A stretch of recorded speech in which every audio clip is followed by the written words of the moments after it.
And then there was one. If the Golden State Warriors beat the LA Clippers in their last game of the season at Chase, they are heading to the playoffs in a top 6 seed. Let's break it down. Who cares now? Because I'm here, and I would like to think that I am wanted here. Most importantly, he a dog. We got 4 championships. You are Locked On Warriors. I know Jimmy drinks great wine. Your daily Golden State Warriors podcast. Part of the Locked On Podcast Network. Speculation is just what it is, though. Your team every day. Well, the Warriors won by a lot against the Portland Trailblazers, but if you stuck around until the final buzzer of that one, congratulations, you're one of the great all-time NBA fans and Golden State Warriors fans, because it was not a masterpiece by any means. Final score, Warriors 103, Blazers 86. You'll take a win when you shoot it 39% from the floor and 31% from deep. But that's kind of an afterthought on today's show. We're breaking down all the scenarios of how the Warriors can make the playoffs, how they could potentially be in the play-in. Positive thoughts only, but that's what we are doing on today's show, and why the rest week is so damn important. This is Locked On Warriors. It's part of the Locked On Podcast Network, your team every day. Today's episode is brought to you by Gametime. Download the Gametime app, create an account, and use code Locked On NBA for $20 off your first purchase. Newsletter. If you're watching on YouTube, check it out on the bottom. It's lockedondaily.com. If you're listening to the audio podcast, whenever you have a second, whenever it's safe, go onto the internet, lockedondaily.com, and get that free daily newsletter with all the Warriors news, notes, and nuggets, plus NBA stuff sent to your email for free. My name's Charlie Walter, formerly at 95.7 The Game in the Bay Area. That's the flagship station of the Golden State Warriors. Cover the team for CBS News Bay Area as well. Matt Kolsky was a co-host of mine at 95.7 The Game, also worked at KNBR, and you can hear his thoughts from time to time right now on KNBR. All right, this game, we'll get into it. Second segment. There's a lot to break down. Pretty tough game on the eyes, I'd say. But here's the scenario. With the Denver Nuggets beating Memphis on Friday, worst case scenario, Warriors 7 seed. Worst case, you're playing Memphis at home court. But here's the 3 cracks they will have at the playoffs. If you win Sunday against the Clippers, the Golden State Warriors are a top 6 seed. Win and you're in. Simple as that. Lose, you'll likely get the 7 seed unless the Wolves lose to Utah, and Grizzlies, you'll get in the play-in game in that situation. Lose again to the Grizzlies, you'd get the winner of the Kings and the Mavs with the season on the line. I guess let's start it there, man. Why are we doing the play-in, especially this season, when it really does feel like the top 8 seeds should just be set in stone, and that should be your playoffs? We don't need to include the Kings and the Mavericks. I mean, what are we doing? Well, we don't rewrite the rules every year based on how things are going. So why did we do this in the first place? When did we start doing this? I mean, time is just getting lost in this head up here. When did they switch it and why? Oh, I mean, it's to avoid the brutal tanking that was happening. And I guess there's some arguments on how much it helps, but it certainly Lord knows no one would have been paying attention to the Phoenix Suns for the last 2 months if there wasn't a play-in tournament. I don't know. I like the play-in, generally speaking. Nobody wants to be in the play-in, so it's one of those weird things where, I bet the Warriors loved the play-in when they were the 10 seed, but it's not so attractive when they're right on the cusp between 6 and 7, That being said, having that floor at 7 right now, which is where they're at with the Memphis loss, like you said, that's a big deal. Yes, you could still end up in the play-in, but even if you do, it's going to be one home game against a team in Memphis that I think you feel pretty good about being able to beat. And, if you win that game Tuesday or Wednesday night, you're still going to have a nice long rest before you start your playoff series, probably even longer, because I imagine the NBA would put the Warriors in a marquee spot on Sunday. So, this was a big win tonight, but like you said, your destiny is in your hand. And to the people who are asking, what will the Clippers need tomorrow? It's That's a big tricky, right? storyline. Like, who are they going to play? Well, right. Their seeding could change. They can't fall below the Warriors, right? The Warriors lose that tiebreaker. So even if the Warriors beat the Clippers tomorrow, they'll have the same record and they will be behind the Clippers. So the Warriors are either going to be the 6th seed or the 7th seed. Denver plays the Rockets. Now the Rockets don't need that game at all, right? The Rockets cannot move. So it depends what happens there in terms of do the Rockets play their full complement. But if Denver beats the Rockets, the Clippers cannot move in the standings. If Denver loses to the Rockets, the Clippers with a win would be the 4 seed and hosting that first round series against Denver. So yeah, they have something to play for. They can't change their first round opponent, I don't believe, but they can change whether or not they're playing at home. And, I don't know. Someone in the chat pointing out the Rockets rested everybody tonight. That doesn't necessarily mean they will on Sunday, but, it's an indication that they very well might, which means Denver's probably in good shape, which means the Clippers probably are locked into the 5 seed, but they were shaky just now. They practically lost to Sacramento. And my estimation is they're going to want to put on a pretty good performance on Sunday. So I do not expect a, resting Clippers team. I don't expect Kawhi sits this one out or anything because they're getting the week of rest. Like, they are locked into the top 6 and they're getting the week of rest no matter what. So yeah, I don't think you're going to get a diminished Clippers. That doesn't mean you can't fine. beat them. In Prove fact, it. Win at home. yeah, Prove exactly. It would be a good thing to beat Get good a little team. momentum. Yeah, it's like you got to win tonight, but it's not exactly like you swung this all the Blazers momentum. team stunk. We'll talk about it in a minute. It made the eyes bleed. One of the worst shooting teams I've seen. I'm looking up and down their roster like, who are they going to go to get a bucket to stop this bleeding in the second quarter? And the answer was absolutely no one. Literally no one. The week of rest would be huge for the Warriors because last game of the season, Sunday against the Clippers, 2:30. And then play-in, starts on Friday, I believe it is, correct? No, the last game would be on Friday.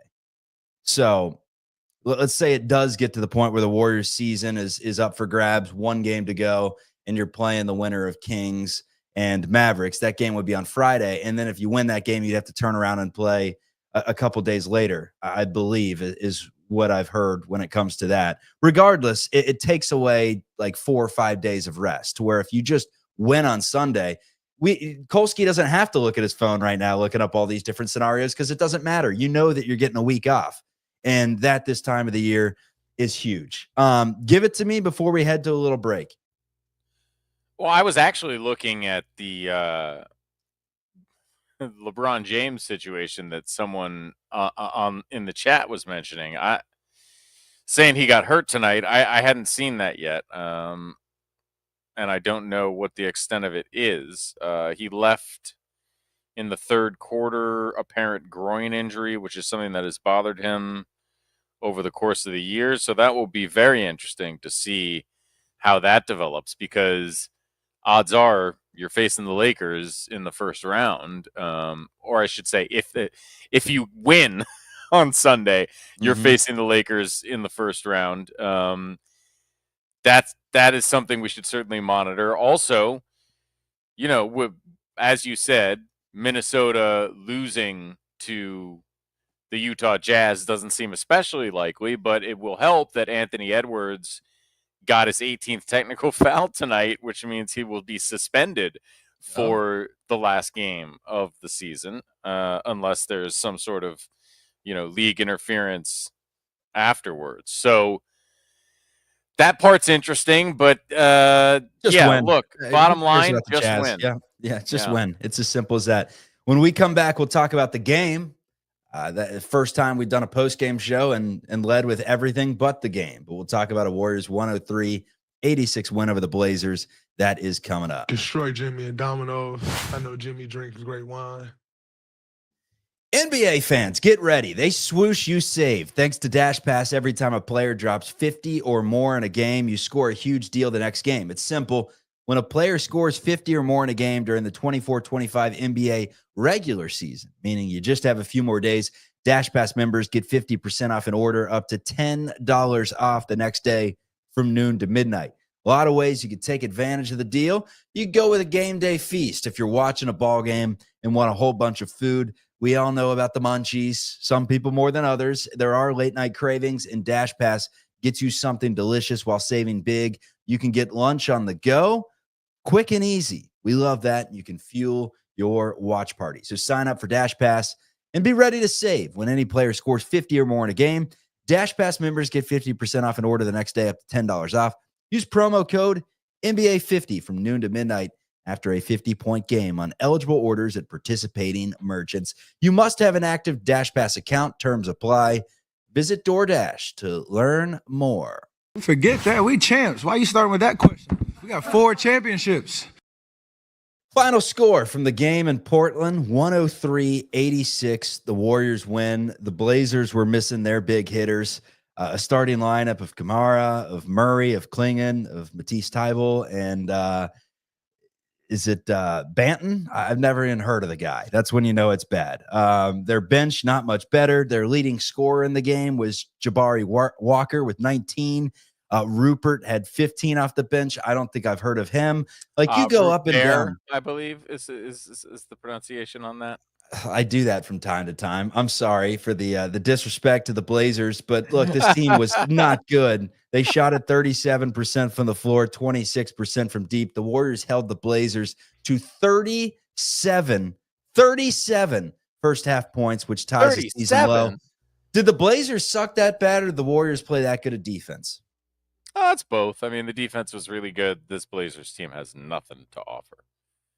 They got the wrong Murray brother and Donovan Klingon. Tamani Kamara is a great defensive player, but yeah, they were woefully short on offense. And you know, when by the way, Kolsky, I gave Kolsky, this is for everyone out there, I put on my sharp pants tonight and I said, hey, you want a lock? I don't often give out bets, but I'll give you a lock. The Spurs money line against Phoenix. We saw them each in the last week. We know Phoenix is thinking of, Puerto Vallarta. Spurs are fighting hard. Phoenix beat them by 19, man. So don't listen to me ever. That's the rule of thumb. Yeah, I gotta say, I'll eat it on that one too, because when you said that, I was like, yeah, you're right. No chance that Phoenix team is showing up to beat the Spurs. And well, shows what I know, or or anyone knows. It doesn't make a lot of sense. It's I mean, I hate to say it, but Bradley Beal, as soon as the team is totally in the gutter and there's nothing to be fought for or won, all of a sudden there's Bradley Beal. How many do you have tonight? 8 of 13 from the field, 5 of 9 from 3. Come on, light it up, son. All right, enough about the Suns. No, yeah, shocking. I think tonight is a just don't screw it up sort of a night for the Warriors, and they didn't screw it up. Nobody did anything special tonight, but nobody had to do anything special. Like, as a matter of fact, the risk was doing something especially stupid and kicking this thing away. And it would, the risk might have been. Well, right. No, don't get hurt and don't mess it up. Right. I mean, that was the order of business tonight. They managed both things. I'm not going to nitpick the effort. It was just lackluster offensively. It wasn't even one of those games where it felt like nothing was falling. It just felt like, boy, this is a thing we have to do because it's on the schedule, even though it was choppy. It's a G League team. You're playing against a G League team, and there's literally nothing to be gained other than not messing it up. So I'm fine with the performance you saw. You know, I would have loved to see Steve Kerr spread the wealth even a little more, but nobody played 30 minutes. You know, no complaints. Got a day off tomorrow and business to do on Sunday, and there's no excuses. Everybody should be fresh. The Clippers are good, but you're going to have to beat good teams for the next month if you want to be involved. Yeah, just win. It's on your home floor. Jimmy Butler, we will give him our Locked On Warriors player of the game. He had 24, 11 of 11 from the free throw line. This statistic blew my mind with him going a perfect 11 of 11 from the charity stripe. Butler's now 57 of 59 from the free throw line in 7 April games. That's a thing of beauty, man. I didn't realize it was that good. Yeah, and there was at least one in there where he shot maybe no free throws, maybe one free throw. So, per game, like if you take a couple stinkers out, he's getting to the line a lot as well. And the thing that I love tonight from Jimmy Butler, 7 assists, 0 turnovers. Yeah, but there was one bone to pick with him, and granted, it turned into a Draymond 3, but you know what I'm talking about, everyone. He drove down the lane and legit probably could have dunked it in, wide open layup, and kicked it out to the corner. And I'm like, dude, what are you doing? Like, finish. I don't think that's something we're going to see in the playoffs. I don't know why he did that in that moment, but it was, to me, the most egregious shot he's passed up all season. Well, it's a crowded category. It's not, maybe it is the most egregious, but it's got some, similar bedfellows over the course of his tenure here. It's just, we're going to keep coming back to the same thing until we get to a point where either they're out of the playoffs and it doesn't happen, or he has a quintessential owning of a basketball game in the postseason. He's clearly deferring to a level that is a little over the top right now. There's no other way to describe it, but that has largely been very effective in terms of winning basketball games so far. And again, it would almost be different if he was shooting it 25 times and not getting the job done. He hasn't failed to score necessarily. He just hasn't tried to score all that much. And until either they lose a bunch of games in a row or he scores at a really high level, I don't know that we're going to know which one is which. Is it incapability or is it a lack of necessity? I honestly don't know. I think it's from everything I've read, because he's done this so much throughout his career. It's just something that he does in the regular season. I don't know if he just finds a joy in passing up wide open layups to kick it out and see if his guys can finish the drill, especially when you're up by 18 and it felt like the Warriors were just kind of, cruising in the game. Tonight's a tough example, right? This game stunk. It had no juice whatsoever. The Warriors were in pretty good control for most of the way. Certainly, they were up 27 when the starters came out in the fourth quarter. This was not hotly contested. He didn't need to do anything offensively, putting the ball in the basket, really. He's still I'm excited to see, man. I'm excited to see. It's been a minute, right? He was hurt last year. It's been a minute since we've gotten to see the legend of playoff Jimmy, and it's literally never not come through. This is when he plays his best ball, and I'm excited to see. It's an underlying storyline to the season. Will he turn it up a notch, or will it kind of just be the same that we've seen? And by the way, the same that we've seen, it was 24, 7, and 5 tonight. He's been awesome. And again, 2 steals, no turnovers. This is still a very good player who affects your team in a way that, the guys you gave up did not. But at the end of the day, he was scoring 50 a couple of years ago. Yeah, and if you really want to consider yourself a title contender, there's going to have to be a level up from Jimmy Butler, without a doubt. Yeah, that's one of the storylines. Another one is the lack of playing time with Jonathan Kuminga, to where Steph Steve Kerr, got on the radio earlier this week on Willard and Dibbs and said that the lineup with Jonathan Kuminga just does not work. What does that mean? We'll break it down. Kolsky already shaking his head, coming up on Locked On Warriors. And most importantly, he a dog. We need more dogs.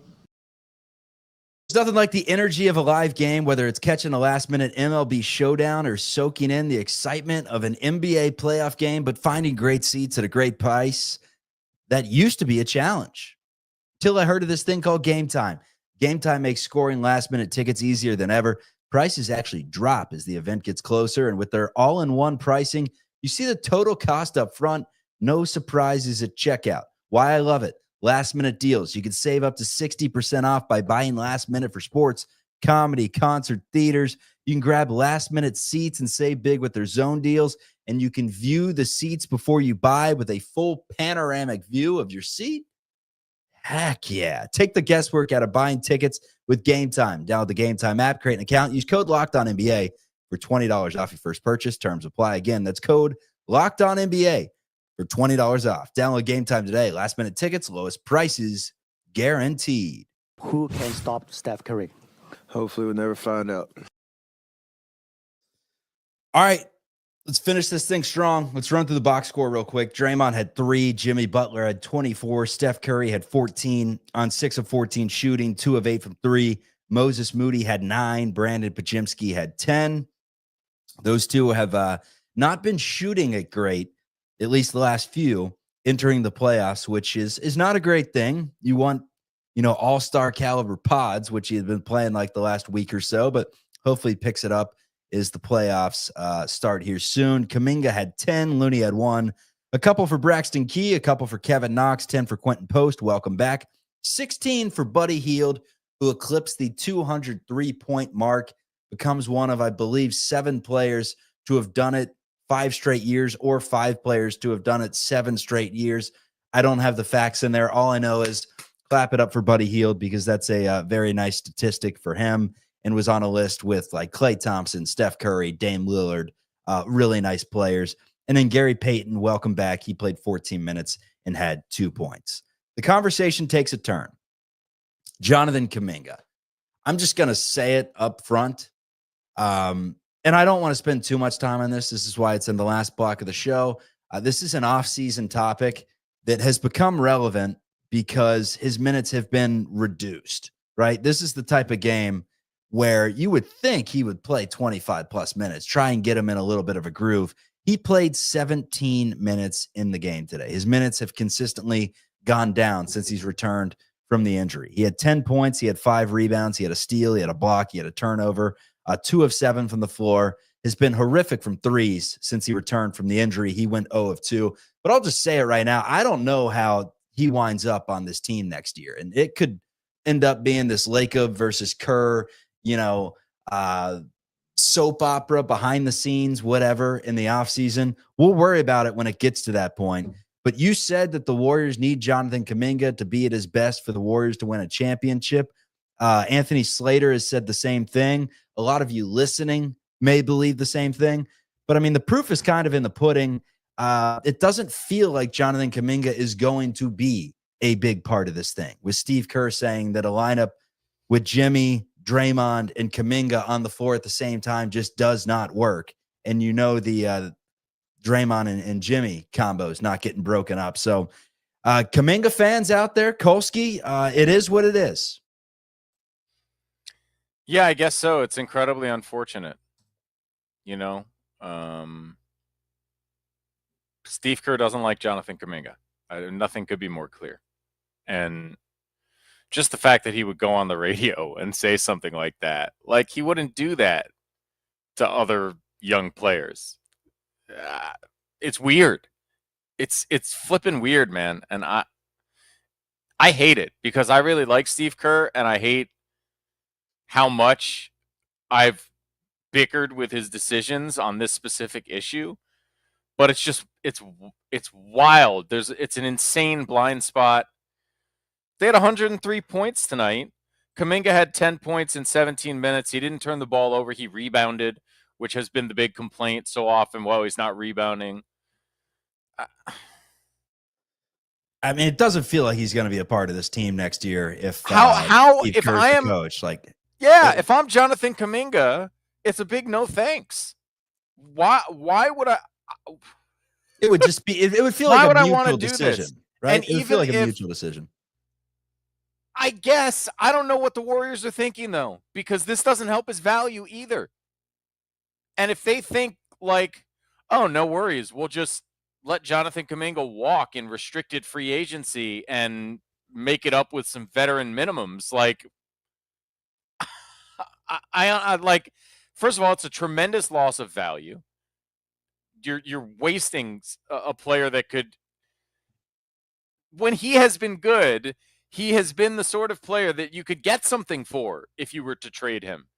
But when you talk junk about him on the radio and bench him rather than even try to make it work during the most important stretch of the season, where, by the way, you lose a couple of games because you can't get any offense around the basket, which is the thing he does better than just about anybody on the team.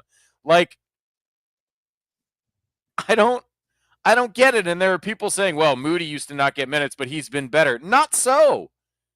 The difference is Steve Kerr ran out of options other than Moses Moody, was forced to play Moses Moody, and they basically haven't lost with Moses Moody in the starting lineup, even though Moody still makes the mistakes that get Jonathan Kuminga benched. And with respect to Moses Moody, who I like very much, it is not a question who is the bigger talent between the two of them. It's Jonathan Kuminga by a mile. So, look, Steve Kerr can say all he wants, that he doesn't think certain lineups work, or JK needs to do this or needs to do that. I thought Zach Lowe put it beautifully on his podcast when he was talking about this with Anthony Slater, that this is the guy they have.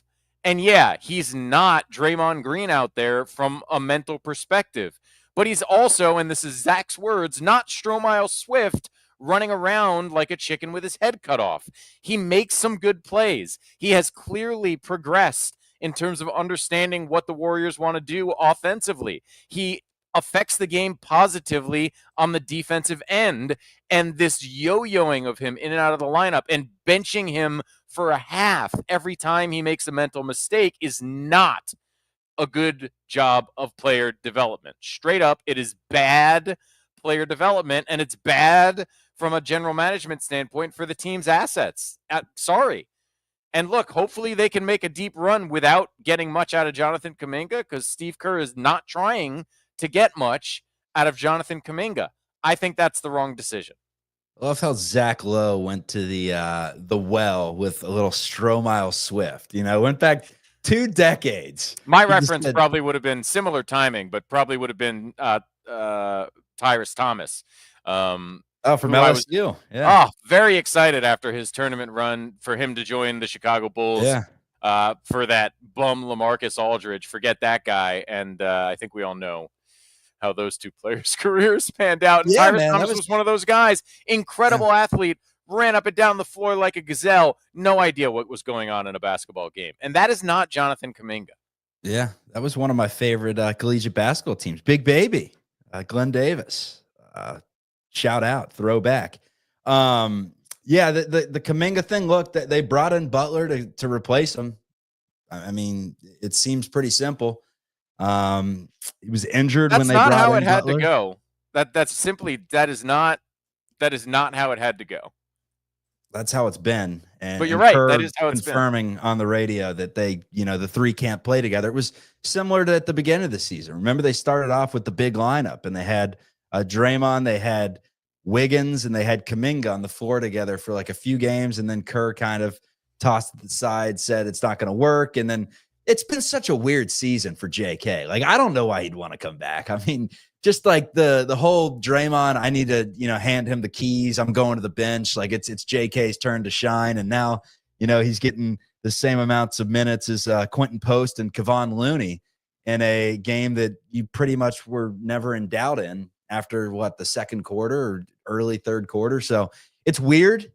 It's weird, but my take on it is, look, I don't think it's going to matter come playoffs because I think we've seen what we need to see. Unless, remember, like a month ago when Draymond kept saying we're not running plays for him, we just want him to do things off the ball, kind of learn how to play off the ball, and then when we feel like the time's right, we're going to scheme some things up for him. Now, I don't think that this is actually just a ploy, and they're going to say gotcha and pull the rabbit out of the hat when the playoffs come and Kuminga is going to score 30 and play 35 minutes.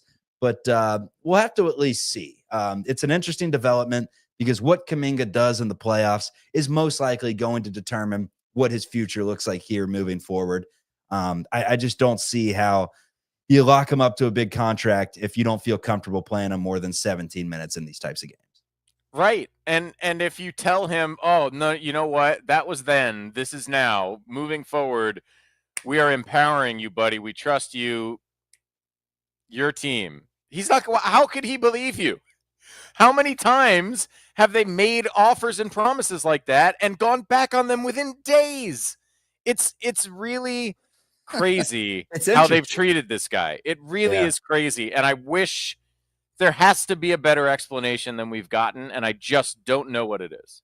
Yeah, and I mean, look, hindsight's 2020, or I guess foresight's 2020. Like we'll see the type of career he has, whether it's with the Warriors, whether it's not with the Warriors. Like there's no saying that your take's right.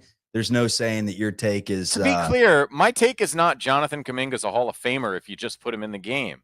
My take is he does things you need. You're not winning a title if he can't contribute. You might as well give it a shot. That's my argument. And I do like him as a prospect. It's hard to make any claims, though, about what he definitely will or won't be because we just haven't seen enough consistent playing time.